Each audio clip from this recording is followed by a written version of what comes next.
නමෝ බුද්ධාය. ඒ භාග්‍යවත් අරහත් සම්මා සම්බුදුරජාණන් වහන්සේට අපගේ নমස්කාරය වේවා. ඔබේ කලන මිතුරා ශ්‍රද්ධා රූපවාහිනිය ඔස්සේ අප්‍රමාදේන සම්පාදේත උතුම් සදහම් පිළිසඳර මහා සංඝරත්නයේ ආශිර්වාදෙන් අද දවසෙත් ඔබට සමීප කරමින් අපි ඔබ මුණ ගැහෙනවා.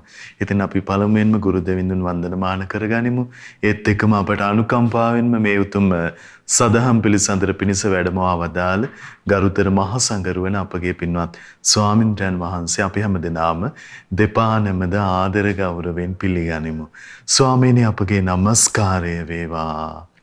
ඉතින් අපි සිහිපත් කරගන්නම් අද සැදැහැති දායකත්වයේ පිළිබඳව වැල්ලම්පිටිය රණශූර මාවතේ අංක 84න් 1 ඒ දරණ නිවසේ පදිංචි පින්වත් බී අජිත් කුමාර මහත්මයා ඇතුළු පවුලේ පින්වන්ත හැමදෙනා සැදැහැති දායකත්වයේ දරනවා. ඉතින් මේ පින්වන්ත හැමදෙනාමත් කැටුව පින්වන්ත ඔබ හැමදෙනාමත් කැටුව මහා සංඝරත්නයේ පාමුල සදහම් පිළිසඳර පවත්වන්න අපි සූදානම්. අපි නැවත පින්වන්ත මහා සංඝරුවන වන්දනා කොට ඒ පිණිස ආරාධනා කරගනිමු. ස්වාමීනි අපට අනුකම්පාවෙන් මෙතෙන් සිට උතුම් සදහම් පිළිසඳර පවත්වන සේක්වා. අවසරයි ස්වාමීනි. නමෝ බුද්ධාය. සියලු දෙනාටම තිරුවන් සරණයි. අපගේ ගුරු දේවෝත්තම පින්වත් ලොකු ස්වාමීන් වහන්සේට අපගේ নমස්කාරය වේවා. සාදු සාදු සාදු. ශ්‍රද්ධාවන්ත පින්වත්නි, භාග්‍යතුන් වහන්සේ අපට දේශනා කරනවා හිස ගිනිගත්තු කෙනෙක් ඒ ගින්න නිවන් දෙයක් මහන්සියක් ගන්නවනේ. තමන්ගේ කයට මේ ගින්නක් හටගන්න විශාල මහන්සියක් ගන්නවනේ. ඒ ගින්න නිවන්ට යම් මහන්සියක් ගන්නවද, වෙහෙසක් ගන්නවද? එහෙමයි. ඒ වගේ මේ චතුරාර්ය සත්‍ය ධර්මය අවබෝධ කරගන්න මහන්සි ගන්න කියලා වදාලා. එහේ ස්වාමීනි. චතුරාර්ය සත්‍ය කියලා කියන්නේ මේ දුක නම් වූ ආර්ය සත්‍ය. ඒ වගේ මේ දුක හට ගැනීම නම් වූ ආර්ය සත්‍ය. දුක නිරුද්ධ වීම කියන ආර්ය සත්‍ය. දුක නිරුද්ධ වීමේ මඟ නම් වූ ඒ ආර්ය අෂ්ටාංගික මාර්ගය. අපි දැන් නොයේක් පුණ්‍ය කටයුතු කරනවනේ. එහෙමයි ස්වාමී. දැන් දානමය පින්කමක් අපි කරමු සිද්ධ කරනවා කියලා. බුදුරජාණන් වදාළේ තමන්ට සමත විදර්ශනා වැඩිම පිණිස. එහෙම නැත්නම් මේ චතුරාර්ය සත්‍ය ධර්මය අවබෝධ වීම පිණිසම ඉලක්ක කරගෙන පැතුම කරගෙන ඒ දානි පූජා කරනකොට ඒ දානි මහත්ඵලයි මහනිසංසයි කියනවා. එහෙමයි ස්වාමීනි. එතකොට මේ යම් පුද්ගලයෙක් විසින් දානි පූජා කරන්නේ එයා මේ කැමැත්තක් තියෙනවා. මොකද මේ ධර්මය අවබෝධ කරගන්න.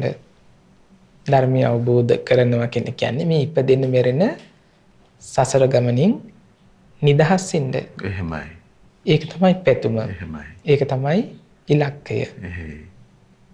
ස්වාමීනි නිවන ප්‍රාර්ථනා කර ගැනීමත් එක්කම අපි කරන පින්කම මහත්ඵල මහානිසංස බවට පත් වෙනවා. මහානිසංස බවට ඒකපත් වෙනවා. එහෙමයි. දැන් සිල් රකින්න කෙනෙකුත් ඒක තමයි අපේ අවසාන ඉලක්කය. එහෙමයි. ඒ වගේම සමත විදර්ශනා වශයෙන් මහන්සි ගන්න එක, හිත වඩන්න මහන්සි ගන්න එක. ඒ වගේම අපි වෙන යම් පුණ්‍ය කටයුතු අපි කරනවනේ. එහෙමයි ස්වාමීනි. අපි බෝධීන් වහන්සේලා වන්දනාමාන කරනවා, බෝධීන් වහන්සේලාට උපස්ථාන කරනවා. ඒ භාග්‍යතුන් වහන්සේගේ ධාතුන් වහන්සේලා තැන්පත් කර මහසෑය රජාණන් වහන්සේලාට වන්දනාමාන කරනවා. ඒ වගේම මේ සෑය රජාණන් වහන්සේලාට වත් පිළිවෙත් කරනවා. ඒ වගේම දැන් අපි හිතමුකෝ කෙනෙක් විහාරස්ථානීයට ගිහිල්ලා ස්වාමීන් වහන්සේලා ඉන්න තැනක ආවාසයක සෙනසුනක සුද්ධ පවිත්‍ර කටයුතු කරනවා. එහෙමයි ස්වාමීනි. අනේ ඉතින් මේ කරන ක්‍රියාව මට ධර්මය අවබෝධ වේවා කියන අදහස තිබුණොත් කවදා හරි යාට ඒක උපකාර වෙනවා නිවන් දකින්න. එහෙමයි. ධර්මය අවබෝධ කරගන්න උපකාර වෙනවා. භාග්‍යතුන් වහන්සේ දේශනා කරන මේ ඒකායනෝ අයම් භික්ඛවේ මග්ගෝ සත්තාන විසුද්ධිය. මේ සත්‍යයන්ගේ විසුද්ධිය පිණිස පිරිසුදුභාවය පිණිස එකම එක මාර්ගයයි මේ දුක් දුම්නස් දුරු කරන ඒ වූ එකම මාර්ගය තමයි සතර සතිපට්ඨානය. එහෙමයි ස්වාමී. නිවන සාක්ෂාත් කරලා දෙන ඒ සතර සතිපට්ඨානය තුළ කායානුපස්සනාව, වේදනානුපස්සනාව, චිත්තානුපස්සනාව, ධම්මානුපස්සනාව. දැන් මේ ධම්මානුපස්සනාව තුළ ආර්ය අෂ්ටාංග මාර්ගය ගැන කතා කරනවා. එතකොට යම් කෙනෙක් ඒ ධර්මය අවබෝධ කරන මාර්ගය තමයි මේ ආර්ය අෂ්ටාංගික මාර්ගය. ඒ ආර්ය අෂ්ටාංග මාර්ගය සම්මා දිට්ඨි, සම්මා සංකප්ප, සම්මා වාචා, සම්මා කම්මන්ත, සම්මා ආජීව, සම්මා වායාම, සම්මා සති, සම්මා සමාධි. එහෙමයි ස්වාමී. අංග 8කින් යුක්ත ආර්ය අෂ්ටාංගික මාර්ගය. සේක හික්මන කෙනෙකුගේ මාර්ගය. එහෙමයි ස්වාමී. එතකොට රහතන් වහන්සේගේ අංග 10කින් යුක්තයිනේ. ස්වාමිනේ කුමක්ද?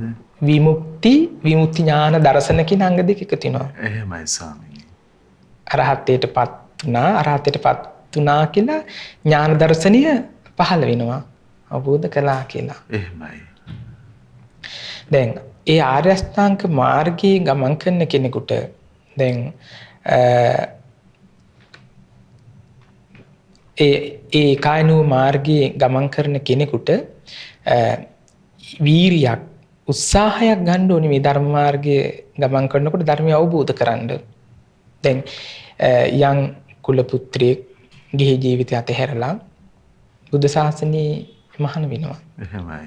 ඒකට මහාන වෙලා දැන් භාග්‍යතුන් වහන්සේ ළඟට ගිහිල්ලා කියනවා අනේ ස්වාමීනි භාග්‍යතුන් වහන්සේ මට ධර්මයේ දේශනා කරන්න කියනවා.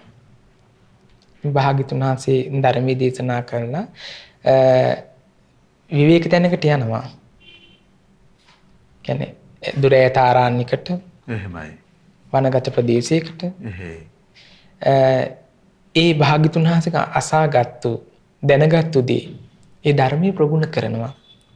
ඒ ප්‍රගුණ කරලා උත්තම නිකලිස් භාවයට පත් වෙනවා. ඒ අරහත්ත්වේ සාක්ෂාත් කරගන්නවා. එහෙමයි. ඒ බුද්ධ ශාසනයේ ඒ බුදුරජාණන් වහන්සේගේ යුගයේ රහතන් වහන්සේලාගෙන් පිරිපුන් යුගයක් පාටපත් වුණා. ඒ වගේ ලංකාවේ මිහිඳු මහ රහතන් වහන්සේ වැඩියට පස්සේ ලංකාවේ රහතුන් වහන්සේලාගෙන් පිරිපුන් පරිපූර්ණ භූමියක් බවට එහෙමයි. පත් වුණා. දැන් මේ චතුරාර්ය සත්‍ය ධර්මය අවබෝධ කරගන්න අපි යම් වීරියක් ගන්න ඕනේ. දැන් බුදුරජාණන් වහන්සේගේ වැඩ හිටපු කාලේ පින්වන්ත අය හිටියා.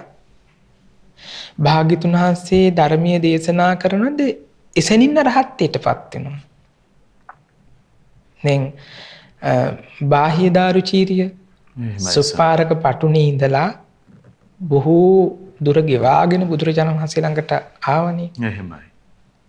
ඇවිල්ලා මේ ඒ වෙලාවේ සවැත් නුවර භාග්‍යතුන් වහන්සේ පිණ්ඩපාතේ වැඩලා හිටියේ. ස්වාමීන් වහන්සේලාගෙන් ඇහුවා කෝ භාග්‍යතුන් වහන්සේ. භාග්‍යතුන් වහන්සේ පිණ්ඩපාතේ වැඩලා හිටියේ. දැන් වීදියක් ගානේ භාග්‍යතුන් වහන්සේ හොයාගෙන යනවා. කවුද මේ බාහ්‍ය දාරුචීරිය?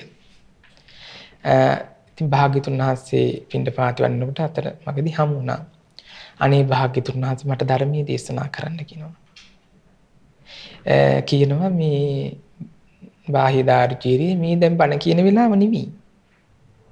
මේ පිණ්ඩපාතේ වඩින වෙලාව. ඊළඟට කියනවා අනේ භාග්‍යතුන් වහන්සේ මට ධර්මයේ දේශනා මගේ ජීවිතේ කොයි වෙලාවෙද දන්නේ. භාග්‍යතුන් වහන්සේගේ ජීවිතයත් කොයි වෙලාවෙද දන්නේ. එච්චරට උනන්දුවත් කැපවීමක් තියෙන මේ ධර්මය අවබෝධ කරගන්න. ආය කියනවා. ඒ වෙලාවේ බුදුරජාණන් වහන්සේ කියනවා දැක්කොත් දැක්කා විතරයි කියලා හිතන්නේ. එහෙන් රූප දැක්කොත් දැක්කා විතරයි. ඒ වගේම කනින් ශබ්දයක් ඇහුවොත් ඒ ශබ්දේ ඇසුව විතරයි කියලා තේ කරනවා. ඒ වගේම දිවට රසයක් දැනුණොත්, කයට පහසක් ලැබුණොත්, මනසට අරමුණක් ලැබුණොත් ඒ විදිහට හිතන්න කියනවා. එහෙමයි. එහෙම හිතනකොට වේගින් අවබෝධ කරගත්තනේ. අරහත්ත්වයටපත් වුණානේ. එහෙමයි. සසරේ ධර්මයේ පුරුදු කරපු ඒ පුණ්‍ය විපාක බලපානවා. එහෙමයි ස්වාමීනි. දැන් බාහිදාරුචීරියට ඒ අවස්ථාව ලැබුණේ සසරේ දැන් කාශ්‍යප බුද්ධ ශාසනයෙම ධර්මය හොඳට පුරුදු කරලා තියෙනවා. එහෙමයි ස්වාමීනි. ඒක දැන් අපි මේ ජීවිතේදී අපි හිතනවා පොඩි දෙයක් කළා මේක චූටි දෙයක් නේ කියලා. නමුත් අපි පොඩි දෙයක් කරත් අපේ ඉලක්කයේ තිබුණොත් අපිට ඒක කවදා හරි ඒක ධර්මය අවබෝධ කරගන්න උපකාර වෙනවමයි. ස්වාමීනි කිසියම් විදිහකට ප්‍රමාදයටපත් වෙන්නේ නැතුව මේ සම්බුද්ධ ශාසනයත් අපි ධර්මයට පැමිණීම අපිට ඒකාන්ත වශයෙන් උපකාර වෙනවා. ඒකාන්තෙම උපකාර වෙනවා. එහෙමයි ස්වාමීනි. දැන් රහතන් වහන්සේලාගේ අතීත ජීවිත කතාව ගත්තාම නොඑක් ඒ ජීවිතවල ඉපදිලා බුද්ධ ශාසනය මුණ ගැහිලා බුද්ධ ශාසනය මුණ ගැහිලා තියෙනවා. එහෙමයි ස්වාමීනි. අරහත්ත්වයටපත් වෙන්න බැරි වෙලා තියෙනවා. නැත්නම් බණ භාවනා කරලා ඒ පුණ්‍ය කටයුතු කරලා සුගතිය ගිහිල්ලා බඹලොව ගිහිල්ලා ආයේ බුද්ධ ශාසනය දැන් ගෞතම බුද්ධ ශාසනයේ ඉපදිලා එහෙමයි. ධර්මය අහලා අරහත්ත්වයටපත් නිවන කැමැත්තෙන් මේ ධර්මයේ හැසිරීලා තියෙනවා. නිවන කැමැත්ත මුල් කරගෙන තමයි ධර්මයේ හැසිරෙන්නේ. එහෙමයි ස්වාමීනි. මේ ධර්මයේ හැසිරෙන එක දැන් අපිට දැන් කෙනෙක්ගේ ජීවිතයේ හොඳම කාලේ තරුණ කාලේ. අපි හිතන්නේ වයසට ගියාම මේක පුළුවන් කියලා ධර්මයේ හැසිරෙන්න. එහෙමයි. දැන් ආර්ය අෂ්ටාංග මාර්ගයේ කතා කරන්නේ වීරිය ගැන. එහෙයි ස්වාමීනි. දැන් ඒකේ වීරියදී තියෙනවා සතර සම්ප්‍රදාන වීරිය ගැන කතා කරන්නේ. එහෙමයි. ඒ කියන්නේ දැන් නූපන්න කුසල් නොයිපදීමට වීරිය ගන්නවා. එහෙයි. නූපන් කුසල් උපදවා ගන්න වීරිය ගන්නවා. උපන්න කුසල් ප්‍රහාණය කරන්නත් වීරිය ගන්නවා. එහෙමයි ස්වාමීනි. ඒ වගේම උපන් කුසල් වැඩි දියුණු කරගන්න මහන්සි වීම. එහෙමයි ස්වාමීනි. දැන් මේ විදිහට දැන් තමන් තුල ශ්‍රද්ධාව නැත්තම් පවට ලැජ්ජා බය නැත්තම් මේවා උපදව ගන්න මහන්සි ගන්නවා. නූපන් කුසල් උපදව ගන්න මහන්සි ගන්නවා. දැන් තමන් තුල ශ්‍රද්ධාව තියෙනවා නම් සීලය, ඒ වගේම වීරිය, ඒ වගේම ප්‍රඥාව දැන් මේවා තියෙනවා නම් කුසල් දැන් තමන් තුල ඇති කරගත්තු යම් ගුණයක් තියෙනවා නම් ඒවා වැඩි දියුණු කරගන්න තම මහන්සි ගන්නවා. එහෙමයි. තියෙන අකුසල් තමන් තුල තියෙන අකුසල් ප්‍රහාණය කරගන්නත් ලොකු වීරියක් ගත යුතුයි. එහෙමයි ස්වාමීනි. ඒත් වීරියෙන් එහා කටයුතු කරනවා. එහෙයි. දැන් මේ විදිහට යම් කුල පුත්‍රයෙක් දැන් භික්ෂුවක් වේවා, උපාසකෙනෙක් වේවා, උපාසිකාවක් වේවා දැන් බුදුරජාණන් දේශනා කරනවා මේ වීරිය වඩනකොට වීරිය ඇති කර ගන්නකොට අපිට මේ උපකාර වෙනවා කරුණු කිහිපයක්. දැන් ඒකෙදි පළවෙනි එකම බුදුරජාණන් දේශනා කරන්නේ ශ්‍රද්ධාව මුල්ලික වෙනවා. එහෙමයි. මේ යම් වීරියක් උත්සාහයක් ගන්න ඕනිනේ. දැන් සප්පදාස ස්වාමීන් වහන්සේ අවුරුදු 25 වෙහෙරෙන් වෙහෙරට අඬා ගියා මේ සමාධියක් කියලා අල්ප මාත්‍රයක්වත් ඇති උනේ නෑ. එහෙමයි ස්වාමීනි. දැන් බලන්න දැන් සමාධිය කියලා කියන්නේ කුසල් සිතක හිත එකඟ කර ගැනීමනේ. එහෙමයි ස්වාමීනි. සමාධිය විවිධ විදිහට භාග්‍යවතුන් වහන්සේ විග්‍රහ කරනවා. දැන් විවිච්ඡේව කාමේ විවිච්ඡේව කුසලේ සවිතක්කං සවිචාරං විවේකජම් ප්‍රීති සුඛං පඨමඥානං උපසම්පජ්ජ විහෙරති. පළවෙනි ධ්‍යානෙ විස්තර කරන්නේමනේ. එහෙමයි. කාමයන්ගෙන් වෙන්විලා අකුසලයන්ගෙන් වෙන්විලා විවේකයක් ප්‍රීතියෙන් ඉස්සව ප්‍රීතියෙන් සුඛයෙන් ඉස්තු වාසය කරනවා. පළවෙනි ධ්‍යානෙ තුන.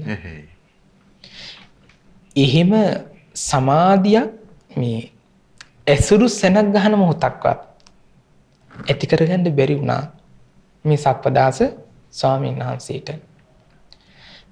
විහිරෙන් විහිරට අඬා ගියා කියලා කියන්නේ කොයිතරම් බලාපොරොත්තුවක් තිබුණත් මේ ධර්මය අවබෝධ කරගන්න. එහෙමයි. නමුත් ඒ ආසාව තිබුණට නමුත් අවස්ථාව යෙදුන්නේ වීරිය ගත්තා. දැන් බලන්න අපිට එතෙන්දී ඒ අවස්ථාව එහෙම වීරිය ගත්ත අවුරුදු 25ක් තුළ මේ ඒකට දැන් බුදුරජාණන් වහන්සේ දැන් බලන්න ඒ වීරිය ගත්තා. ඒක වීරිය අපත යන එකක් අපතේ ගියේ නැහැ. අන්තිමට සපදාස ස්වාමීන් වහන්සේ අරහත්ත්වයටපත් වුණා. අතහැරියේ නෑ. අඬහඬා විහිරින් විහිරට ගියා. නමුත් මේ සපදාස ස්වාමීන් වහන්සේ අනේ මට මේක බෑ මේක කරන්න බෑ කියලා දැන් එතන සපදාස වහන්සේට ඇති උනේ නික්කම්ම දුකනේ. නික්කම්ම දුක. ඒ කියන්නේ අනේ මට මේ සමාධියක් ඇති කරගන්න කියන්නේ මේ සමාධියක් ඇති කරගන්න ආසයි. නමුත් ඒකට අවස්ථාව නැහැ. නමුත් ඒක අතහැරලා ගියේ නෑ. එහෙමයි ස්වාමී. කියන්නේ මේ අනේ මට මේක කරන්න බෑ. මට මේක අපහසුයි කියලා සාසනින් චුත වුණේ නෑ. එහෙමයි ස්වාමී. වීරිය කරලා දැන් සෝලන් ස්වාමීන් වහන්සේත් එහෙමයි. වීරියක් කළා තුන් අරහත්ත්වයටපත් වුණා. දැන් බගු කියන ස්වාමීන් වහන්සේ සක්මන් කරනවා. නිදිමත හැදිලා සක්මනේදී වැටෙනවා. නමුත් ආයෙ නැගිටලා වැඩි පිස දාලා ආයෙ සක්මන් කරනවා. දැන් අද කාලේ දැන් එහෙම සක්මන් කරනකොට නිදිමතේ වැටුණා කියලා අපිට එහෙම එහෙම අහන්න ලැබෙනවා අඩුයිනේ. එහෙමයි. ඒ කාලේ කොහොමද ගත්තේ වීරිය? එහෙමයි. දැන් අපි වීරිය ගැන කතා කරනකොට මේ ශ්‍රද්ධාව තද්ධාව තියෙනවා බුදුරජාණන් වහන්සේ කෙරෙහි. ඒ ශ්‍රද්ධාවමයි අපිට වීරිය කරන්න ප්‍රධාන වශයෙන් බලපාන්නේ. ශ්‍රද්ධාව නැත්නම් එයාට ඒක කරගන්න බෑ. දැන් බුදුරජාණන් වහන්සේ වදාලා මේ අකුසල් ප්‍රහාණය කරන්න පුළුවන්. අකුසල් ප්‍රහාණය කරන්න බැයි නම් මම අකුසල් ප්‍රහාණය කරන්න බෑ කියලා වදාරන්නේ නැහැ කියනවා. එහෙමයි ස්වාමීනි. දැන් භාග්‍යතුන් වහන්සේ සාරාංශකේ කල්පලක්ෂයක් පෙරුම්දම් පුරලා උතුම් සම්බුද්ධත්වයටපත් වෙලා දෙවනි ශ්ලෝකයේ ධර්මයේ දේශනා කළේ. භාග්‍යතුන් වහන්සේ බුද්ධෝසෝ භගවා බෝධාය ධම්මං දේසිතී. චතුරාර්ය සත්‍ය ධර්මය අවබෝධ කළා. අවබෝධය පිණිස තමයි ධර්මයේ දේශනා කළේ. ඒ ධර්මය අවබෝධ කරගෙන අන් අයට ධර්ම දේශනා කළා. භාග්‍යවතුන් සසරෙන් ඈතර වුණා. ඈතර වීම පිණිස තමයි ධර්ම දේශනා කළේ. භාග්‍යවතුන් හසේ දමණයටපත් වුණා. ඒ දමණයේ වීම පිණිස තමයි අන් අයට ධර්මය දේශනා කළේ. එතකොට මේ බුදුරජාණන් වහන්සේ කෙරෙහි යම් කෙනෙක් ශ්‍රද්ධාව ඇති කර ගන්නවා නම් ඔහුට මේ මාර්ගයේ ප්‍රදන් වීරිය වඩන්න එක මාර්ගයක් බවට පත් වෙනවා. එහෙමයි ස්වාමී. දැන් භාග්‍යතුන් වහන්සේ කෙරෙහි දැන් බුදු ගුණ වශයෙන් හඳුන ගන්න නැතුව සද්ධාවට එන්න බැයි නම් එයාට මේ මාර්ගය ඇහිරිලා යනවා. එයා ගන්නේ වීරිය අත්හරිනවා. දැන් භාග්‍යතුන් වහන්සේ දේශනා කරන්නේ මේ ධර්මයේ පුරුදු කරන්න පුළුවන් කියලා. එහෙමයි. ඒකට දැන් ඒ කාලේ දැන් බුදුරජාණන් වහන්සේගේ කාලේ ඉපදින අය හරි පින්වන්ත අය. පින් තියෙන අය ඒ කාලේ එකතු වුණා. එහෙමයි. ඊට පස්සේ මිහිඳු මහ රහතන් වහන්සේ කාලේ පින් තියෙන අය එකට එකතු වුණා. නමුත් මේ ස්වකහාතු ධර්මයක් සම්දිත්තික ධර්මයක් නැති වෙන්නේ. යම් තැනක ආර්ය අෂ්ටාංග මාර්ගය තියෙනවද ප්‍රගුණ කරනවද? එතන රහතුන්ගෙන් හිස් වෙන්නේ නැහැ කියලා බුදුන්සේ වදාලා. එහෙමයි. ඒක අපි මුලින් සඳහන් කළේ යම් කෙනෙක් දශමයක් හරි වීරියක් ගන්නවා නම් එයාට ඒක මේ ජීවිතේදී බැරි වෙන්න පුළුවන්. එයාට ඊළඟ බුද්ධ ශාසනයේ කවදා හරි ඒ උතුම් නිකලෙස් බව සාක්ෂාත් කරගන්න ඒක උපකාර වෙනවා. උපකාර වෙනවමයි. එහෙමයි අප ස්වාමී. තියන්නේ. එහෙ. එතකොට මේ විදිහට දැන් මේ ශ්‍රද්ධාව බුදුරජාණන් වහන්සේ කිරී පවතින ශ්‍රද්ධාව ඔහු ටික මේක දියුණු කරගන්නවා. බුදු ගුණ හිත හිතා. එහෙමයි ස්වාමී. ධර්මයේ කිරී හිත පහදවගෙන සංඝ රත්නයේ කිරී හිත පහදවගෙන ශ්‍රද්ධාව වඩනවා. ඒක ප්‍රධාන වීර්ය අංගයක්. එහෙමයි. ඒ වගේම අපිට ඊළඟට වැදගත් වෙනවා ආබාධ අඩු වෙන එක. අල්පාබාධ කියලා කියනවා. දැන් ඒකනේ දැන් ගොඩක් අය හිතන්නේ මේක මේ වයසට ගියාම කරගන්න පුළුවන් කියලා. එහෙමයි. ඉගෙන ගන්න කාලේ ඉගෙනගෙන රස්සාවක් කරන කාලේ රස්සාවක් කරලා ඊළඟට සතුටින් ඉඳලා ඒ කටයුතු වලින් දරුවන්ගෙන් සිළු වගකීම් වලින් නිදහස් වෙලා එහෙමයි. මේ එක තැනකට වෙච්ච වෙලාවක කරනවා කියලා හිතෙනවනේ. එහෙමයි. දැන් බලන්න බුදුරජාණන් දේශනා කරනවා අල්පාබාධ තියෙන්න ඕනි කියනවා. දැන් බලන්න මේ නොඑක් දැන් අල්පාබාධ අල්ප රෝග. දැන් අපිට දැන් අපි කැමැත්ත තියෙනවනේ දැන් ධර්මය අවබෝධ කරගන්න. ඒකට අපට ආබාධ තියෙනවා මේ කයි අපිට ඒක බාධාවක්. එහෙමයි ස්වාමීනි. මොකද ඒ ආබාධයට අපි මේ ප්‍රතිකාර කරන්න මහන්සි ගන්නවා. දැන් බලන්න දැන් මේ කයට රෝග දැන් අපි හිතමුකෝ දැන් උපතේ ඉඳලා වයසට යනකම්ම කෙනෙකුට අපි කිමු රෝගයක් තියෙනවා කියලා. අපි කිමු ළමා කාලෙත් රෝගයක් තියෙනවා කියලා. තරුණ කාලෙත් රෝගයක් තියෙනවා කියලා. ඒක ටිකක් එයාට බාධාවක් කියනවා මේ වීරිය කරන්න. එහෙමයි. එතකොට දැන් කෙනෙකුට මේ ආබාධ අඩු නම් රෝග අඩු නම් මේක හරි පහසුවක්. ඒ වගේම කියනවා මේ සමව දිරවන වඩා සීතල නැති උෂ්ණ නැති කියන්නේ ආහාර දිරවන ග්‍රහණයක් තියෙන්න ඕනි කියනවා. එහෙමයි ස්වාමීනි. දැන් බලන්න දැන් අද සාමාන්‍යයෙන් සමාජයේ කතා වෙනවනේ අම්ල පිත්ත රෝගය කියලා. එහෙමයි. දැන් ඒ රෝගයේ ස්වභාවය තමයි සමහර විට ගන්න ආහාරය එක්ක දිරවන්නේ. අර හොඳට දිරවන්නේ නැති නිසා කුස තුල ගෑස් එකක් වගේ නිපදවලා ඒක නිසා පීඩාවටපත් වෙනවා. දැන් අද වර්තමානයේ කියන්නේ අර ગેස්ට්‍රයිට් රෝගය කියලා. එහෙමයි ස්වාමී. දැන් ඒක හැදුනහම බොහොම අපහසුයිනේ කයට. එහෙයි.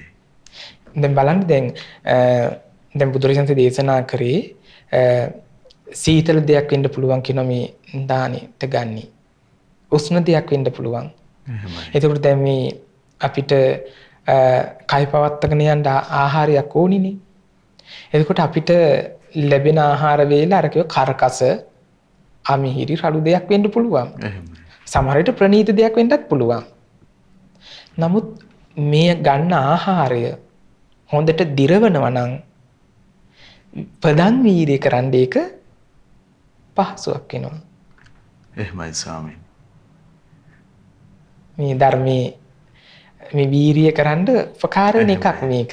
ස්වාමීනි එතකොට අපි තරුණ කාලේ ඒ වගේම පහසුවෙන් කටයුතු කරන්න පුළුවන් කාලේ ඉබේම ගෙවෙන්න ඉඩ හැරියොත් එහෙම හරි විශාල පාඩුවක් සිද්ධ වෙනවා. පාඩුවක් වෙනවා. දැන් අපි හිතමුකෝ දැන් ළමා කාලේ ආබාධ අඩුයි කියමුකෝ. නමුත් සමහර වෙලාවට තරුණ කාලෙදී එන්න පුළුවන්. එහෙම නැත්නම් වයසට යනකොට එන්න පුළුවන්. නමුත් අපි ඒ රෝග හැදෙන්න කලින් අපි මහන්සි ගන්න ඕනි. එහෙමයි.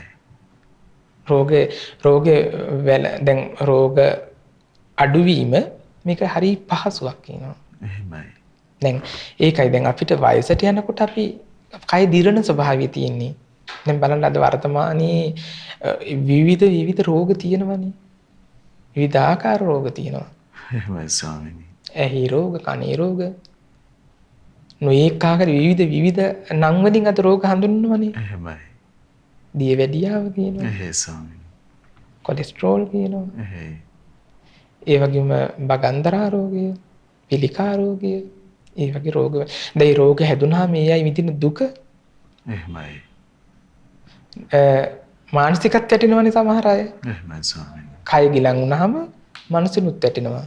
නම් භාගතුන් පදාලේ කය ලෙඩුණාට හිත ලෙඩ කරගන්න එපා කියලා. එහෙමයි.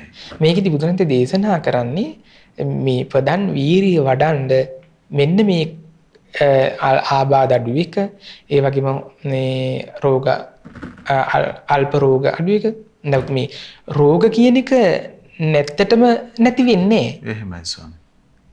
දැන් යම් කෙනෙක් මේ මට ලෙඩක් නැහැ කියලා උදන් අනනවා ඒක බාල ලක්ෂණයක් කියලා කියනවා. යම් කෙනෙක් දැන් සමහර අය කියනවනේ මේ මට කිසිම රෝගයක් ලෙඩක් නැහැ කියලා. ඒක බුදුරජාණන් කියන මේ බාල ලක්ෂණයක් කියන එහෙම කියනවා නම්. එහෙමයි. උපන් කෙනාට ලෙඩ වෙන්නේ කුරුමයි. ජරාවටපත් වෙන්නේ කුරුමයි. මරණයටපත් වෙන්නේ කුරුමයි. එහෙයි ස්වාමීනි. ලෙඩ හිනම් සියලු දෙනාටම හැදෙනවා. නමුත් මෙතින්දී අපිට ආබාධ අඩු නම් හරි පහසුවක් මේ ගමන යන්න. එතකොට අපි කතා කරේ මේ අල්පාබාධ අඩු එක, අල්ප රෝග ඇති එක සමුදිරවන ග්‍රහණියක්. ඒ කියන්නේ ආහාර ජීර්ණ පද්ධතියක් මේකට තියෙන්න ඕනි. ඊළඟට බුදුන්සේ දේශනා කරනවා වංචා නැති කෙනෙක් වෙන්න ඕනි කියනවා. මායා නැති කෙනෙක් වෙන්න ඕනි කියනවා. තමන්ගේ ස්වභාවය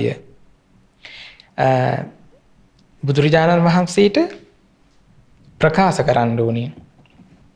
ඒ වගේම එහෙම නැත්නම් නුවණැති ශ්‍රබ්‍රහ්මචාරීන් වහන්සේලාට ප්‍රකාශ කරනවා.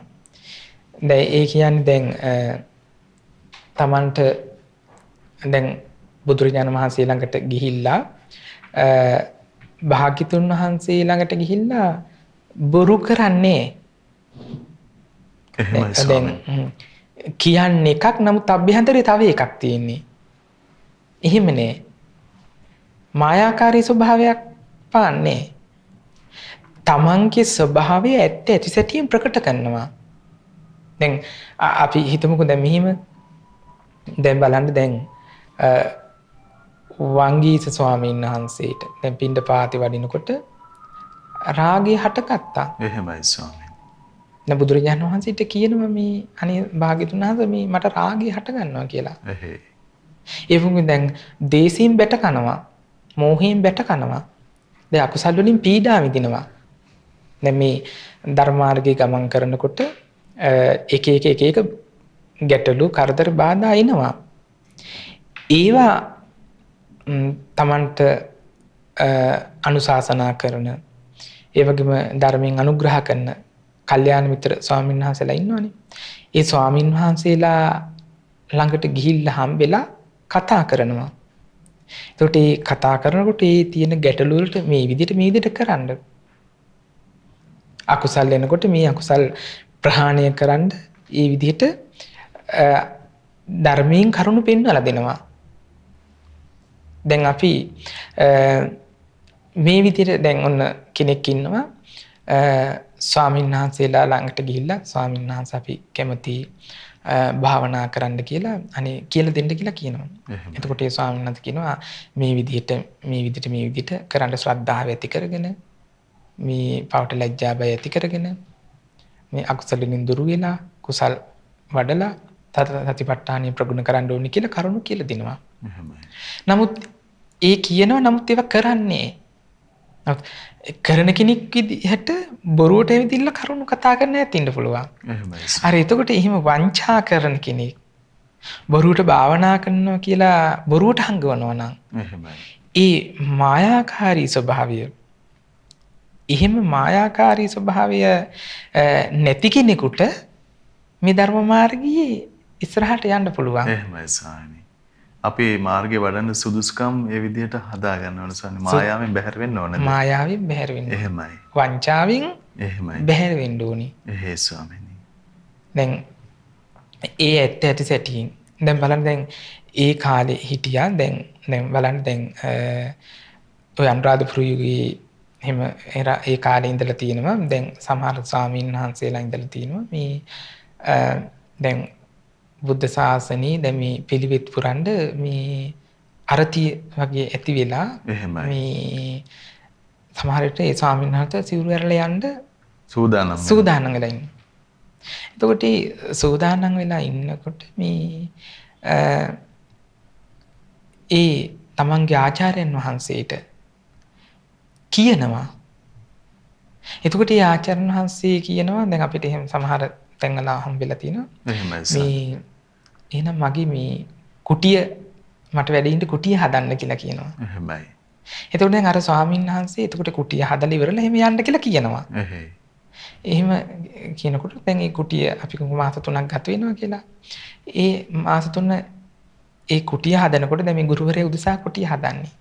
එහෙම හදනකොට අර ගෙදර යන්න තියෙන ඒ අකුසලිය බැහැර වෙලා යනවා. එහෙමයි ස්වාමී. ආයි බුදුසසුනේ හිතලවල පිනක් උපදිනවා. එහෙමයි ස්වාමී. එතකොට දැන් අර විදිහට බොරු දැන් වංචා නැතුව අවංකවම තමන්ගේ තියෙන දේ කිව්වනේ. එහෙමයි. ඒකෙන් එයාට මේ මාර්ගය වඩන්න වීර්ය කරන්න උපකාරයක්. ප්‍රතිලාභය ලැබෙන නිසා. ප්‍රතිලාභය ලැබුණා. එහෙමයි ස්වාමී. තමන්ගේ තියෙන දේ හංගන්න නැතුව ගුරුවරයා ඉස්සරහා තමන්ගේ ඒ අවදානුසාර කරන ආචාර්යන් වහන්සේ ඉස්සරහා කරුණු කියනකොට ඒක වීර්ය කරන්න උපකාරයක් බවට පත් වෙනවා. මේ බලන්න කොච්චර සුන්දරයිද කියලා. එහෙමයි ස්වාමීනි. ඉතින් මේ වීර්ය කරන කෙනෙක් තුළ මේ කරුණු තියෙනවා නම් ඔහුට ඒක පහසුයි කියන ධර්මාවලිය දිනු කරන්න. ඒ වගේම අකුසල් දහම් ප්‍රහාණය කිරීම පිණිසත් කුසල් උපදවා ගැනීම පිණිසත් වීරියක් තියෙන්න ඕනි කියනවා. අර අපි කතා කර සතර සම්‍යක් ප්‍රදාන වීරිය අකුසල් ප්‍රහාණය කරන්න ඕනි. ඒ කියන්නේ මේ රාගය කියන අකුසල රාග දේශ මොහ මේ අකුසල්නේ. මේ කෙලෙස් මේ විදිහට අකුසල් ප්‍රහාණය කරලා කුසල් උපදවා ගන්න තමයි තමන් තුළ දැඩි තමන් තුළින් උත්සාහයක් ගන්න ඕනි. එහෙම නැතුව මේක කරන්න බෑ. දැන් කෙනෙක් මට චතුරාර්ය සත්‍ය ධර්මය අවබෝධ වේවා කියලා නිකන් ඉන්නවා. එහෙමයි ස්වාමීනි. නමුත් දැන් අපි දැන් ගිහි ජීවිතය ගත කරන කෙනෙක්ගේ වුණත් හිතන්නකෝ ව්‍යාපාර කටයුතු කරන කෙනෙක් ඉන්නවා. ඒ ව්‍යාපාරේ එයා දියුණු කරගෙන ඉන්නවා. ඒ ව්‍යාපාර නිසා ලාභ ලබනවා. ඔහු ප්‍රධාන ව්‍යාපාරික කෙනෙක් බවට පත් වෙනවා. එතකොට ඔහුගෙන් අහුවොත් මේ ව්‍යාපාරය දියුණු කරගන්න හේතු ඔහු උත්සාහයෙන් වීරියෙන් කැපවීමෙන් කටයුතු කරපු නිසානේ. එහෙමයි ස්වාමී. දැන් මේ ව්‍යාපාරය සාර්ථක වේවා කියලා මොකද උත්සාහයක් වීරියක් නැතුව නිකන් ඉන්නවා. ඔහුට පුළුවන් ඉදී උත්සාහය වීරිය නැතුව ඒක සාර්ථක කරගන්න. එහෙම බෑ ස්වාමී. එහෙම බෑනේ. දැන් අපි ධර්ම මාර්ගයේ ධර්මී පුරුදු කරනකොට මේ හිතට කෙලෙස් ඇති වෙනවා. නොඑක අකුසල් එනවා. ඒ අකුසල් එනකොට ඒ අකුසල් හිත හිතාම ඉන්නවා. ඒකසොට අකුසලෙන් අකුසලෙමයි වැඩින්නේ. දැන් රාගින් රාගෙමයි පෝෂණය වෙන්නේ. දේශය ගැන හිතනකොට දේශෙමයි පෝෂණය වෙන්නේ. එහෙමයි ස්වාමීනි. මෝහෙමයි උපදින්නේ. දැන් රාගය වැඩෙනකොට රාගය දුරු කරන ප්‍රතිපදාව ඒ වූ භාවනා ක්‍රමයේ වඩනකොට නේද ඒක ප්‍රහාණය වෙන්නේ. එහෙමයි. දැන් මේ බුදුරන්තේ දේශනා කළා දෙචිත් කුණප කොටස්. මේ කයේ තියෙනවනේ කුණප කොටස් 32ක්. එහෙමයි. ඒ 32 එයා මානසිකාර කරනවා. මේ කයේ කෙස් ලොම් නිය දත් සමනහර ඇට මිදුළු වකුගඩු හදවත අක්මාව බඩදිව දලබුව මේ විදිහට මේ කොටස් 32 එකිනෙක පිළිකුල් විදිහට වඩනවා. එතකොට එයාට අසුභ භාවනාව වැඩින්නේ. ඒ අසුභ භාවනා වැඩෙනකොට රාගය දුරු වෙන්න පටන් ගන්නවා. ටික පටන් ගන්නවා. එහෙමයි. දැන් ඔය බුද්ධ දේශනාවක තියෙනවා දැන් රාගයේ දුරු වෙච්ච කෙනෙකුගේ ස්වභාවය තමයි මේ වඩනකොට දැන් කුකුළු පිහෑට්ටක් ගින්නකට අල්ලපුවාම මොකද වෙන්නේ? ඇකිල්ලා යනවනේ. එහෙමයි ස්වාමීනි. අසුභේ වඩනකොට රාගය ඉස්සරහ හිත හැකිල්ලා යනවා කියනවා. Tamante හිතේ වැඩෙනවද කියලා දැනගන්න පුළුවන්. එහෙමයි. දැන් වාසිජටෝපම සූත්‍රයේදී මේ විදිහට වඩනකොට දැන් කාලයක් යනකොට දැන් හිතන්නකෝ දැන් වෑමිටක් තියෙනවා කියලා. වෑමිට. එහෙම නැත්නම් අපි දරපලන පොරොමිට කියලා හිතන්නකෝ. ඒ වගේ අපි කාලය තිස්සේ ඔය කටයුතු කරනවනේ දැන් මේ වෑයෙන් රහිනවා කියමුකෝ. කාලයක් යනකොට මිට ගෙවිලා දකින්නව නේද? එහෙමයි. නත් අපිට පුළුවන් ද මේක අද මෙච්චරක් ගෙවුණා හෙට මෙච්චරක් ගෙවී කියලා එහෙම හිතන්න පුළුවන්ද? එහෙම හිතන්න බැහැ ස්වාමීනි. නෝ කාලයක් යනකොටනේ මේක ගෙවිලා කියලා තේරෙන්නේ. එහෙයි. ඒක තමයි කාලයක් යනකොට මේ කෙලෙස් දුර වෙලා කියලා තමන්ට දැනෙනවා. තමන්ට දැනෙනවා. නමුත් ස්වාමීනි අපි උත්සාහ කිරීම නිරන්තර උත්සාහ කිරීම තමයි මේකේ මේ තියෙන්නේ. ධාතු මනසිකාරය අසුබය ධාතු මනසිකාරය අසුබය ඊළඟට පංච උපාදානස්කන්ධය අනිත් විදිහින් බලනකොට එහෙමයි ස්වාමීනි. ඒ වගේම මේ ආයතන හය අනිත් විදිහට බලනකොට එහෙමයි. ඒ වගේම මෛත්‍රී භාවනාව කරනකොට එහෙමයි. එතකොට මේ විදිහට පටන් බලවත් වීරියෙන් යුතුව දැඩි ප්‍රාරාක්‍රමයෙන් යුතුව දැන් බලන්න චක්කුපාල ස්වාමීන් වහන්සේ වස්වසන්න ගිහිල්ලා ස්වානතලා පිරිසකුත් එක්ක ඒ වත්තුම් මාසෙම මම ලොකු වීරියක් ගන්නවා කියලා දැඩි වීරියක් හිතුව කටයුතු කළා. එහෙමයි ස්වාමීනි. අවසානයේ අරහත්ත්වයටපත් වුණා. එහෙමයි. ඒකට ඒ ගත්තු වීරිය නිසානේ ඒක කරගන්න පුළුවන් වුණේ. එහෙමයි ස්වාමීනි. එතකොට මේ විදිහට අකුසල් ප්‍රහාණය කරලා කුසල් උපදව ගන්න වීර ගන්න ඕනේ. එතකොට මේ කුසල් උපදව ගන්න වීරික ප්‍රතිඵලයක් විදිහට. නැත්තම් අපිට කුසලේ නැතු යනවා. නැත්තම් කුසලේ නැතු යනවා. එහෙමයි ස්වාමීනි. ඒ වගේම බුදුන්සේ දේශනා කරනවා ප්‍රඥාවන්තකම ප්‍රඥාව. දැන් මේ ධර්මයේ ප්‍රගුණ කරන්න අපිට උපකාර වෙනවා ප්‍රඥාව. ප්‍රඥාව කියලා කියන්නේ පංච උපාදානස්කන්ධේ ඇතිවීම නැතිවීම දකින්න එක. එහෙයි ස්වාමීනි. රූප වේදනා සංඥා සංකාර විඥාන කියන පංච උපාදානස්කන්ධේ හට ගැනීම නැතිවීම දකින්න කෙනෙක් බවට පත් වෙන්න ඕනේ. ඒක මේ වීරිය වඩන්න බොහොම උපකාර වෙනවා. එහෙමයි ස්වාමීනි. ඒ වගේම දැන් තව බුදුරජාණන් වහන්සේ දේශනා කළ අපිට මේකෙදි වැදගත් කාරණයක් භික්ෂුව මේ ගොඩාක් මේ වීරිය කරන්න නුසුසු කාලක් තියෙනවා. එහෙමයි ස්වාමීනි. වීරියේ ප්‍රමාණය අපි දැනගන්න ඕනේ ස්වාමීනි. ඔව් දැන් අපි වීරිය වඩනකොට දැන් මේකෙදි කාලේ බලපානවා. සුදුසු කාලේ නුසුසු කාලේ. එහෙමයි ස්වාමීනි. දැන් ගොඩාක් ජරාවටපත් වෙලා භික්ෂුව. ඒ කාලෙදී මේ වීරිය කරන්න සුදුසු නෑ කියලා බුදුන්සේ ගොඩාක් ඒ කියන්නේ මේ ජරාවෙන් ගොඩාක් නුසුදුසු කෙන එහාට තීරුම් ගන්න හැම අපහසු වෙනවා. එහෙමයි. ඒ වීරිය ගන්න. ඒ වගේ බලවත් රෝගියකින් පෙළෙනවා. ඒ වීරියට සුදුසු කාලෙ නෙවෙයි. කාලෙත් අපි දැනගන්න ඕනේ. ඒ වගේම දැන් ඒ වගේ දුර්භික්ෂ කාලිනවා. එහෙමයි ස්වාමීනි. ආහාර පාන නැහැ. වගාවන් විනාශ වෙලා ගිහිල්ලා. පින්ඩ පාති වඩිනවා දාන්නේ නැහැ. අන්න බලන්න මේ කාලෙට අපිට දැන් හරියට ආහාරයක් නැහැ. එහෙමයි. නමුත් වීර්ය කරන්න ඒක සුදුසු කාලයක් නෙවෙයි. හරියට මේක කරගන්න බෑ. එහෙමයි. ඒ වගේම සොරුන්ගෙන් හානි බය ඇති වෙන කාලේ එනවා. දැන් ආහාර පාන හිඟුණාම සොර සතුරු බිහි වෙන ප්‍රවණතාවය වැඩි වෙනවනේ දුර්භික්ෂ කාලයකදී. එහෙමයි ස්වාමීනි. දැන් පහුගිය කාලෙත් වෙන දැන් වසංගතයේ ලෝකේ ගොඩාක් ව්‍යාප්ත වෙලා ගියොත් දැන් කොයිතරම් මිනිස්සු අසරණ වෙනවද? එහෙමයි ස්වාමීනි. කන්න බොන්න නැති වෙනවා. එහෙයි.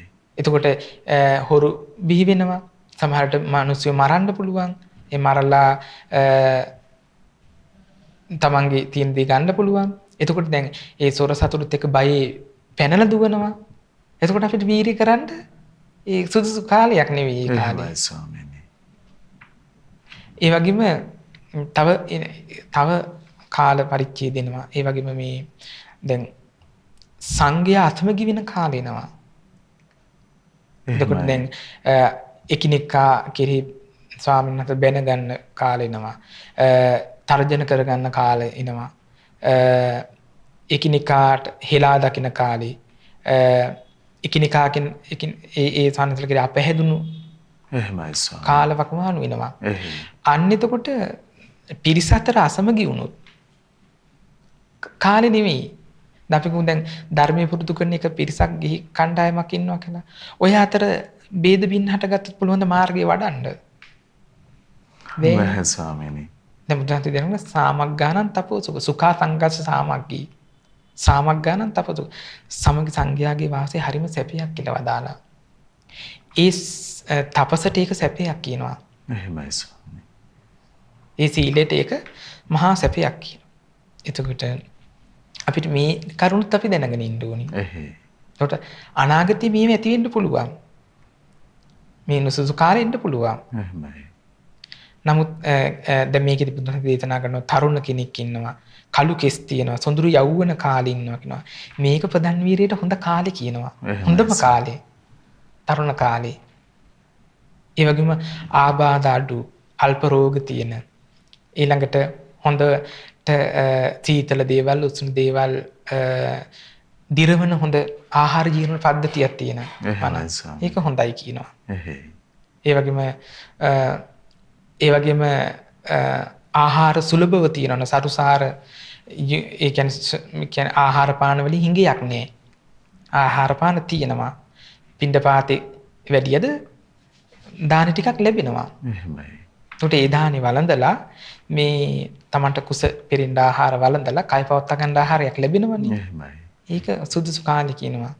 ඒකට බලන්න මේ හරියට ආහාර නැත්තම් මේකට මේ වීරි කරන්න බෑ. එහෙමයි. ඒකට අපිට දානි ආහාර බලපානවා. ගිහි කෙනෙකුට එහෙමත් එහෙමයි. කණ්ඩ නැති කෙනෙකුට වොණ්ඩ නැති කෙනෙකුට වීරි කරන්න කියන. එයාට පුළුවන් ද කරගන්න? කරගන්න බෑනේ කරන්න බෑ. ඒ වගේම සමගින් වාසය කිරීම.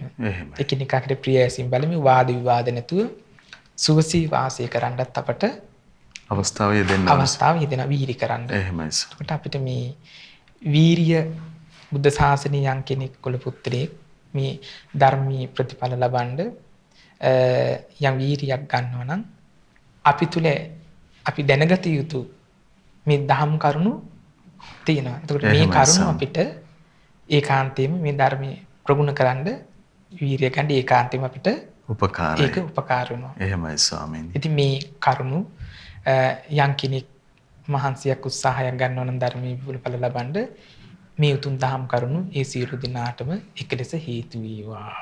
සාදු සාදු සාදු. ඉතින් අද දවසෙත් අපට අනුකම්පාවෙන්ම අපගේ පින්වත් ස්වාමීන් වහන්සේ භාග්‍යවතුන් වහන්සේ වදාළ උත්තම ධර්මයේ පහදා වදාළ අපි හැමදෙනාම ගරුතර මහ සංඝරුවන ආදර ගෞරවයෙන් වන්දනමාන කරගනිමු. ස්වාමීනි අපගේ নমස්කාරය වේවා. ස්වාමීනි පුණ්‍යානුමෝදනාව සිදු කරන වෙලාව උදා වුණා. අපට අනුකම්පාවෙන් පුණ්‍යානුමෝදනාවත් සිදු කරනසේක්වා. අවසරයි ස්වාමීනි.